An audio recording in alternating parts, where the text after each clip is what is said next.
Well, no, Rich Hill was crying at his press conference, not because he was coming back to Los Angeles, but because they gave him $48 million. I mean, this guy was like independent league a couple of years ago. Now he's making $48 million. Meanwhile, Kyle Crawford's sitting at home with like $100 million just chilling in that plane. Coming to you pre-tape from the Best Coast Show studios, this is the Best Coast Show. I'm your host, Albert Aguilera. Now, that's my producer, Curtis Sage. Curtis, you know what's been the biggest news of the week that's gone on through the winter meetings? What's that, Albert? That us here at the Best Coast Show have teamed up with Dodgers Nation. Oh, yes. We have. Nice. I didn't know that was big news. That's huge. Huge news. Huge. Good. All right. Well, that's good. That's exciting. It is exciting. We're going to maybe be able to reach out to some more Dodger fans. We are going to get angry and upset with the stuff that we say? Maybe not. I don't think they so. will. I don't think so. People are really, really sensitive these days. We're realistic. I'm sure there's still people that are crying over the D. Gordon trade. I am. Well, he was on steroids. No, we already talked about that. I'm not really crying on it. All right, so today, fans, we have a Dodgers show. We have teamed up with Dodger Nation to bring you this show. It's a hot stove winter meetings extravaganza. It's hot. It's a hot. Breaking news. I get nervous. You get nervous? I get nervous. Every time I hear the word breaking news, I get super nervous. Because it could be good or bad for you? It's just, I just get anxiety. It's like breaking news and hot stove. Like, those are not words I want to hear usually. You know, there's more adults on Xanax in Los Angeles than any other city in the country? I don't think it's because of the Dodgers. I don't think it's because of hot stove league. Oh. This is my favorite time of Would you say that the Dodgers are what cause high anxiety in Dodger fans? The Dodgers themselves cause Yeah. Yes. Like right now, there's like people just popping pills? I am on, I'm not doing that, but I'm on Twitter like nonstop. I was driving here. Like, you're just constantly refreshing? I was driving and refreshing. I have a car mount. Don't tweet and drive, everybody. That's really dangerous. I wasn't tweeting and driving. I was just had my refresh I going. do that, but my car drives itself, so like I can just fuck around. But you could voice tweet if you want. I could. Yeah. Your car drives itself? My car drives itself. Nice. I wish mine did. All right. So we're going to have a hot stove show today. We're going to talk a little Dodgers. We've got a lot to talk about. The winter meetings are going on in D.C., and the Dodgers, of course, are one of those teams that's always kind of, at least the last few years have been one of those teams that everybody expects to make a big splash just because we have a ton of money and we have wheeling and dealing going on. But, we also have Friedman, and, he doesn't like to spend that much money. So it's kind of like a challenge here to figure out what the Dodgers are going to do, but let's get started. All right, guys, so welcome to the show. Everyone that's here with us every week, thanks for tuning back in. Everyone from Dodgers Nation, welcome to the Best Coast Show. We're going to be doing, obviously, Dodger stuff today. Like Curtis just said, we're doing hot stove. And why haven't we re-signed Kenley Jansen? Why is Justin Turner taking forever to sign that contract, which apparently has been sitting there? And by the time you see this episode, the winter meetings will be over because, like I said, we pre-taped this show, and this show is going to be 100% irrelevant because you're not watching it live. Is that about right? That's pretty right. Yeah, that's pretty right. I don't know that anything will get done. Right now, what time is it right now? It's 11:30 Wednesday morning that we're shooting this show. In D.C. In D.C., it's 2:30 in the afternoon. At this point, the Dodgers are wrangling 4 other teams to make some weird deal so that we can trade Yasiel Puig on his birthday. Oh, yeah, that's right. It's Yasiel Puig's That would be such an awesome gift. Hey, happy birthday. You just got traded to Minnesota because we want Dozier. So those of you who don't know, Albert has been, and we've been talking about Puig the Best on the Coast Show fans know that I've been saying trade Puig for the last 4 years. Dodgers Nation's fan may not know that Puig has been on your trading block for a couple years. Yeah. And, look, he's got as soon as that hype train left the station, I go, good, sell it. He does have the most value of any non-prospect, right? I mean, his contract is really low. $6 million a year. He's turned into a good outfielder. Tremendous outfielder. He's a so-so hitter. He still needs to work in that area. The Dodgers, I know, wouldn't mind keeping Yasiel Puig. We have 8 outfielders, though, and we don't even need to list all of them, but we have 8 of them, and now there's talk of possibly bringing in. Let's talk about some names. So we'll get to Turner and Kenley in a minute, but who are the 2 most important names, by the way? They are the 2 most important names. But let's talk about some names that have been batted around during this winter meetings. Jose Batista. Seriously? No, I don't want him. I mean, no. Would you rather have Batista or Puig? You're asking me if I'd rather have offense or defense. Because offense has killed us the last couple postseasons. Especially right hand. We need right-handed bats. Okay, I'll take Bautista over Yasiel Puig. You would? I would. But not for the money. For what? I don't know. He wants like $150 million, and he's No, like 34 years old. What if they sign him for 1 year, a 1 year deal? Oh, absolutely. Oh, you take a 1 year deal. This experiment with Bautista, make sure he doesn't get in any fights with any second basemen that are going to knock him out. Would he hit home runs in Dodger Stadium, though? Maybe not. Not the way the ball doesn't travel in Dodger Stadium the way it travels inside of a dome in Toronto. Yeah, so we may not get the production out of him, and his production went down last year. So that's one name. So is he off the Canadian juice? I don't know. Kind of dicey. I'm not saying that nothing, but kind of dicey. This guy suddenly starts hitting 50 bombs a year, right? And now 12, 14, hey, 52. Yeah. And then his production was down last year. So that's one name that we heard. It's kind of, I don't know, that's kind of ridiculous. Another name that we heard, another outfield, how about Andrew McCutchen? We've heard this name. Would you sign Andrew McCutchen to play left field? Here's my thing with McCutchen. Last year wasn't a very McCutchen-ish year. Well, because he was an MVP before that. Right, but he like Zach Greinke, cut their luscious locks. And because they cut their luscious locks, like Samson, lost their ability to play and perform at a high level. Yeah. If Andrew McCutchen comes to Los Angeles, I say, listen, sir, I'm putting you in your contract that you have to grow the hair back. He really does. It's also a marketing tool because then everyone's going to be wearing the fake dreads like they did with Manny. Did Todd Gurley cut his locks? Because his production's been down That's for the not Rams. his fault. Okay. That's not his fault. Okay, he has all no O-line. It's not Rams talk. It should probably never be Rams talk again. But Jesus anyway, Christ. okay. So McCutchen would be very interesting, I think, and we could still keep Puig possibly, but I could imagine Puig being involved in that deal. Who would you give up for McCutchen? I think giving up Cody Bellinger would be a big thing because he is our first baseman of the future. This guy's tearing it up in the minor leagues. McCutchen, he's got 2 years left in his contract. Friendly by Dodger standards, It's only $14-15 million a year. That's very friendly. That's very, very, very friendly. He didn't, like I just said, he didn't produce the way he's used to producing last year. Maybe he was hurt. I don't know. But you would have to give up an outfielder in return. I know Pittsburgh's looking for arms, but to give up someone like De Leon and Cody Bellinger, to give up guys that are that young for someone who is in his 30s, who has 2 years left, who underperformed last year, I would be like, take Puig and some AA arms. Not Jose De Leon. No, because legitimately... We're talking about a former MVP here. Former MVP who underperformed last year. And would he be better than Howie Kendrick in left? Oh, absolutely, 100%. Well, okay, so we'd be upgrading there. It'd be a big upgrade. It would be a big upgrade. But my problem with it is you're giving up guys that could be on the Dodger roster for... And I'm not Dodger Nation. You guys are new to this program. I hate prospects. I am not at all a fan of prospects. But when you have prospects of the level of De Leon and Cody Bellinger, De Leon pitched for us last year, most likely will pitch for us this year. Cody Bellinger, he's not a minor leaguer. He's anymore. not. Cody Bellinger may get a call up this year, okay? And if Gonzo gets hurt or whatever, he's up here. And they're at the doorstep of playing for us every day for the next decade. McCutchen will not play for us every day for the next decade. And he's got 2 years left. Will he be an upgrade over Howie Kendrick or really any of our outfielders? Sure. Absolutely. Yeah. Right-handed power hitter. He plays well in Dodger Stadium. But would I give up those two guys in exchange for McCutchen? No. Take Puig and some AA guys. Pirates aren't going to go for that. This is their cornerstone of their... if you give them a plethora of it, plus they're trying to rebuild. Okay. Would you get... Okay, so we have Alex Verdugo also that we can dangle out there too, the future center fielder. Because they have asked about Verdugo. They've asked about Verdugo. Okay, so those are two outfielders. So what about every Kansas City Royal seems to be on our radar, including Lorenzo Cain in a trade deal.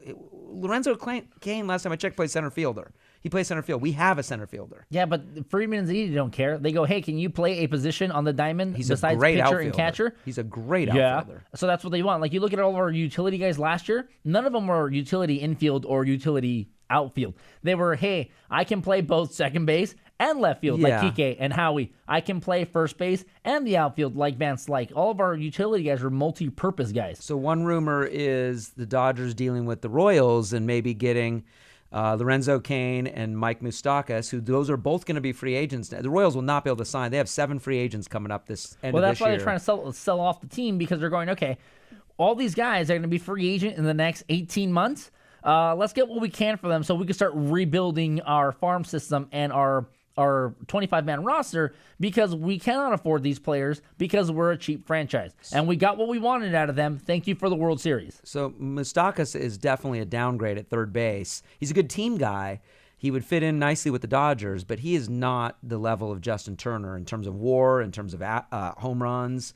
He's a good defensive player, but he doesn't have the offensive numbers that Turner has and never will, I don't think.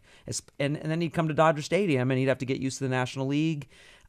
But the Dodgers are talking about Lorenzo Cain, who we already have outfielders. Again, why? Lorenzo Cain is not much better than Jock Peterson. You move him to left field, I guess he might be an upgrade over left field, but defensively he's Currently, definitely we don't great. have anybody at left field.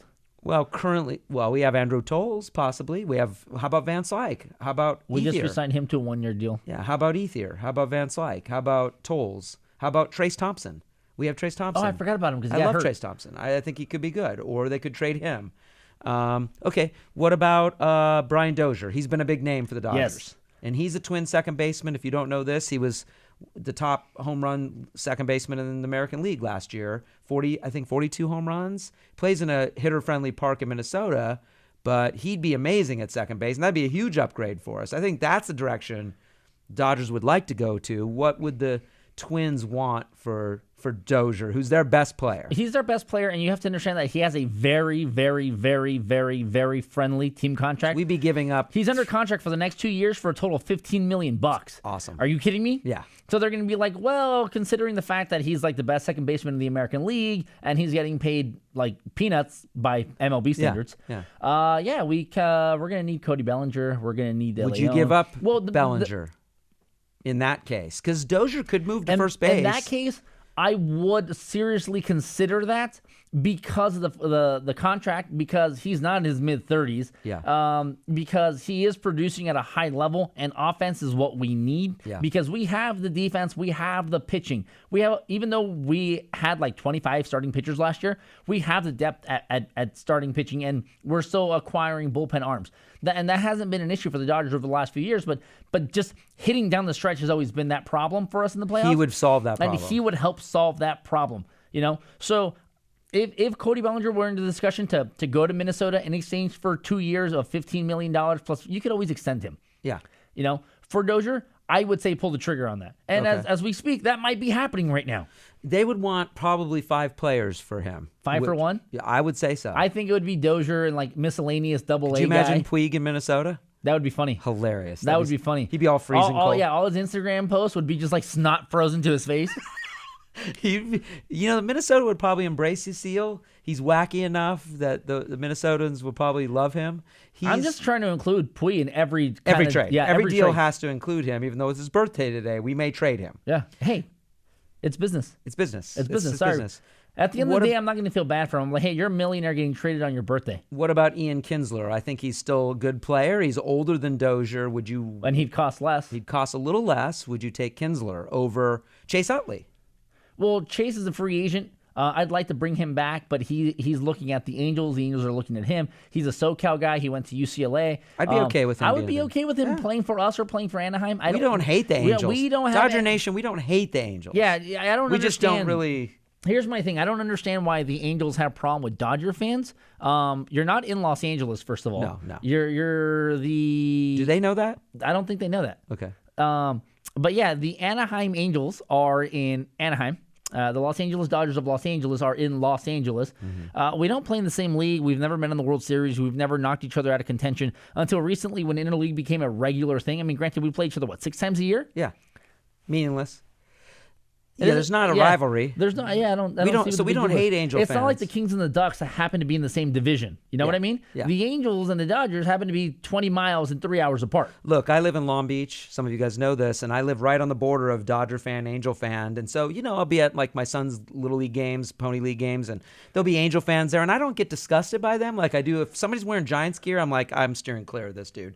But Angel fans, you're not allowed to be friends with them. No, don't. Yeah. But Angel fans, I'll sit next to them in the stands. I'm cool with it. But Giants fans, I move. I literally will move away. I'll move to another Your daughter's getting to that age of dating. What if that would never happen? No? Never happen. No. Although she may go to Berkeley, which is right in the middle of Giants country. she's already said she will wear Dodgers gear at UC Berkeley if she goes there, which would be awesome. That would be cool. So killer. Anyway, okay, so let's get back to Ian Kinsler. Could work because he's a little less. Todd Frazier, we've heard his name go. If we don't get Turner back, or I mean, we like Ginger Jesus. Ginger Jesus, we really like him. If they re-sign Turner, which from what we've been seeing on the Twitterverse is in the range of 5 years, $85 million, and Turner likes the Dodgers like him. He can also play second base. He can play first base. But Gonzo's at first base. But when Gonzo leaves, if we sign him for 5 years, he could move to first. So there's a lot of shit that can happen. So if they bring in Frazier, hey, Frazier, play third like you do, and that's the only position Frazier can Ginger play. Jesus, would you mind playing second base because it's something you can do? We leave, Sexy Seager at shortstop, and then we leave Gonzo at first. If we somehow trade Bellinger somewhere, eventually move someone over to first in that sense. Here's the problem, too, that Dodger fans may not see. Corey Seager's not long for shortstop. I mean, he's there now. He might be there for a couple years. Eventually, he'll be a third baseman. He'll be a third baseman, and so you sign He's Turner. just really, really tall. You sign Turner, You sign Turner for 5, and big. He's a big kid. You sign Turner for 5 years. You're saying you're locking this third baseman in for 5 years. He could move to first. But eventually we are going to be moving Seager to third, and we're going to need another shortstop at some point. We don't have any shortstops in the minor leagues that I know of that are any good. But so there's some question marks here about a 5-year contract. I've heard the Dodgers want to go 3 or 4. That makes more sense to me. He's 32 years old? 32. He's going to be 32 this year. So, I say you don't want to go much over 35 or 36 as a player if you're not in the American League. As a position player, As a position player in the National League, 36 years old is old and slow. And here we going back to Todd Frazier. I mean, the guy has no range. He's a great hitter, but he has no range. He seems like an American League type guy now because he is limited in what he can do. He could play DH, but I just don't understand why we'd be going after Todd Frazier. It'd have to be a package deal where we get Robertson, maybe a couple pitchers, maybe, or something. I don't know. What about guys Speaking of package deals, Justin Verlander, Kate Upton. Well, we know we'd like that. We're talking about. We've been talking to Detroit. Who would we give up? I don't know. I mean, legitimately, last year Verlander went back to his Cy Young ways, and I feel that he got robbed, much like Kate Upton felt he got robbed. But he is much older. He's owed like $90 million. Hold on a second. Let's face it. Terrible contract. You just want Kate Upton here in Los Angeles. In the stands? In the stands. Wherever. You just want her in Los Angeles. Be closer to me? You don't really want Verlander here. Let's just be clear. We need a solid number 2 guy. I thought we had Rich Hill. It just so happens that he comes with Kate Upton. Okay. Look, obviously the Dodgers didn't think starting pitching was a priority. Besides, they got Rich Hill back, and he's our number 2. Rich Hill was the best free agent starting pitcher available. Yes. So, but that leads us to they did not go after Chris Sale, which I really wanted. Chris Sale. He was the best pitcher in the American League, in my opinion. Basically, the Red Sox traded Yohan Moncada for their number 1 prospect third base for Chris Sale. Would we have traded De Leon and Bellinger for Sale? Yes. Yeah, in a heartbeat. And then you've got that's an unbelievable 1-2 punch there. You could still even bring back Rich Hill. And you got 1, 2, 3, 4. You got Maeda coming in as your 4th guy. All right, let's pretend it's opening day. 5th. It's opening day, and by some grace of God, everyone is healthy. Everyone is healthy. Is that going to pop? What is your 5-man rotation? Well, I think we've got... Because they're looking to trade Kazmir and McCarthy. We don't need them. So we've got Kershaw, obviously. Obvious. That one. Do we even need to... Obvious. We got Hill. We got Maeda. That's 3. We still have Alex Wood at this point. Alex Wood. But I don't think he's our number 4. You don't think he's number 4? I think De Leon... Urias comes in at number 4? Yeah, I think Urias. We got to think if De Leon's still on the team, he could be a number 5. But we... So who do you have at number 5? We still have an open spot. Hyun-Jin Ryu, assuming he can play. Ryu could come back. Yeah. We still have only 4 in this fictitious rotation. I'm not worried about the starting pitching. I'm worried about our bullpen, and if we lose Kenley Jansen, who's going to be closing? Oh, because Blanton's also a free agent. J.P. Howard's also a free agent. Do we bring back I have Blanton? not heard anything about bringing back J.P. Howard or Joe Blanton. I've heard the Giants are interested in Howell. That'd be interesting.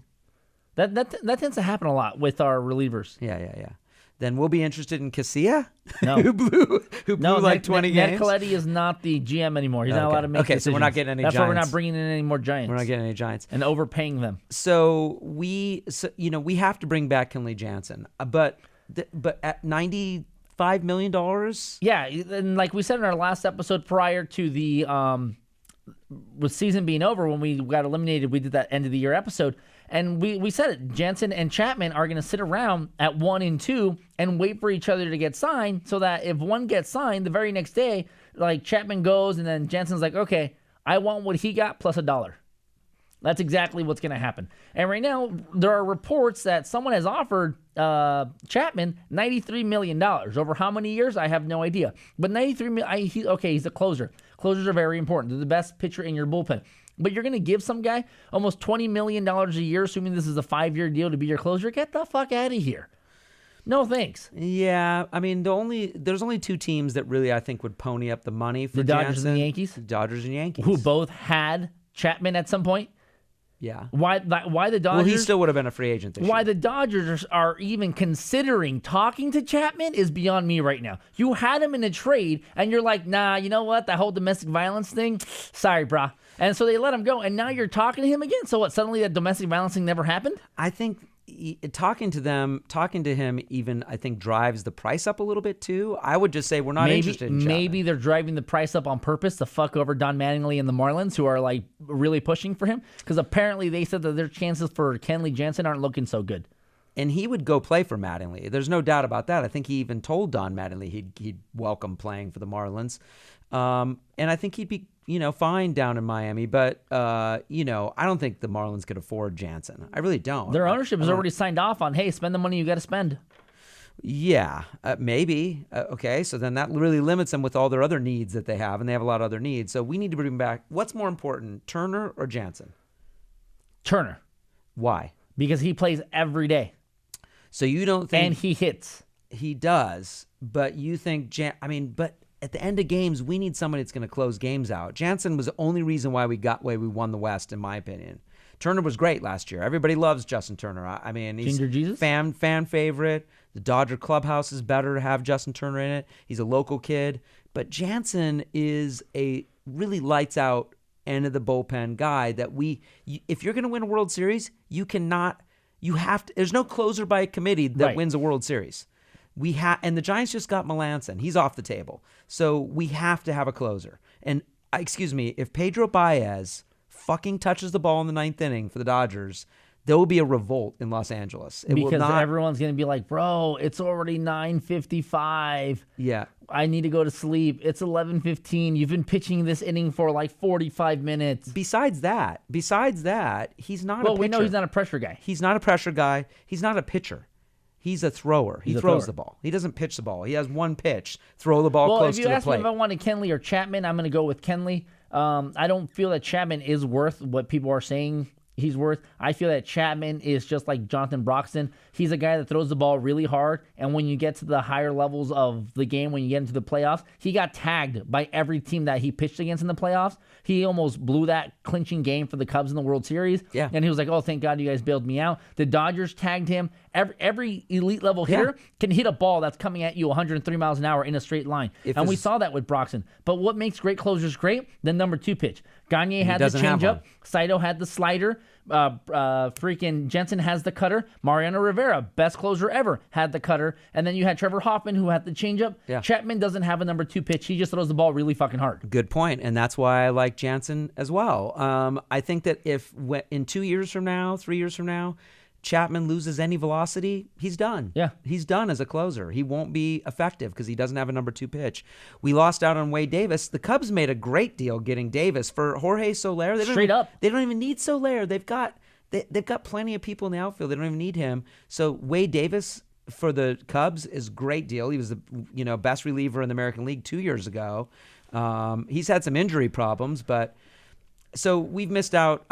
Obviously we missed out on Reddick, Cespedes, Ramos. We didn't need another catcher. Can you really say you missed out if you didn't want them or need them? No, but how about Ian Desmond? I mean, who knew that he was going to be available, and the Rockies went and got him? Who knew he was going to be? Would you have taken Ian Desmond? He had a good year for the Rangers. Playing second base? Yeah, because second base is a need we have right now. We wouldn't have given up much to get Ian Desmond. The Rockies have him now, and they have a pretty killer lineup. And they gave up a number 11th overall pick. Gave up 11th. Dodgers would have given up something for him, but I would have taken him. I don't know, maybe probably over Chase Utley. I mean, so there was some good second basemen out there. So I feel like our need is second base and Kenley. And could we plug in somebody else at third base? Sure. We haven't had a good third baseman in a long time. The revolving door at third base, that black hole ever since Beltre left us. Yeah. So, anyways, so we're listen, hot stove guys. I mean, we don't know what's going on. I'm on Twitter right now, and still nothing happening. I just refreshed my feed. Nothing's happened. I've been refreshing this whole show. Nothing's happening right now. So hopefully by tonight, tomorrow morning when you guys see this show, will be. It's like, hey, it's going to be 1 a.m. Breaking news: Dodgers do a 14-player, 7-team deal. Yasiel Puig gets traded on his birthday. Probably. So, make comments. Dodger Nation crew, make comments on our video on the Facebook page, because I think they're going to be posted on Facebook. Yeah, we're going to be on the Dodgers Nation Facebook. Yeah. So, anyways. So, what's our gift of the day? Guys, our gift of the day, this has absolutely nothing to do with baseball, but we saw it and we thought it was hilarious. This guy's out in the Australian anything, whatever it be, the Outback or Australia, because everything in Australia is trying to kill you. But the guy's dog gets attacked by a kangaroo, so he walks up to the kangaroo and flat out just punches the kangaroo. He gets into a boxing match with the kangaroo, and the kangaroo's like, oh, shit. And it lets go of the dog, and it, like, hops away. I mean, only in Australia you're going to see shit like that. Yeah. You got great whites that are eating crocodiles and spiders that are, like, attacking mosquitoes. And Giant spiders. Yeah, massive spiders. And then you have, like, snakes everywhere. Like, everything in Australia is trying to kill you. I think that's why the English turned that into a prison colony. They're like, hey, you know that massive island that, like, all the way over there? Let's just send our prisoners there. Maybe they'll survive. This could be, like, the good starting to, like, some weird anime. I'd go there. I've never been to Australia. They don't have Dodgers there, though. The Dodgers went to Australia a couple years ago, remember? They did. Our games would be the next day we would see them. That's true. We wouldn't have hot stove. We wouldn't. Like, when I was watching the playoffs in England, the games were literally starting at 3 o'clock in the morning. So I would start watching these playoff games at 3 o'clock in the morning, and they'd be ending as the sun's coming up, and I was like, what am I doing with my life right now? All right. All right, guys, but that's been our show. Don't forget to stalk us on Twitter at Best Coast Show. You can find all the behind-the-scenes stuff on our Instagram, also at Best Coast Show. Check out our website for articles, news, and updates, bestcoastshow.com. We'd like to welcome and thank everybody over at Dodger Nation. Guys, welcome to the show. Let us know what you think. You can find us on all the podcast services, iTunes, SoundCloud, Stitcher, wherever podcasts are heard. But that's been our show, and you guys have a good night.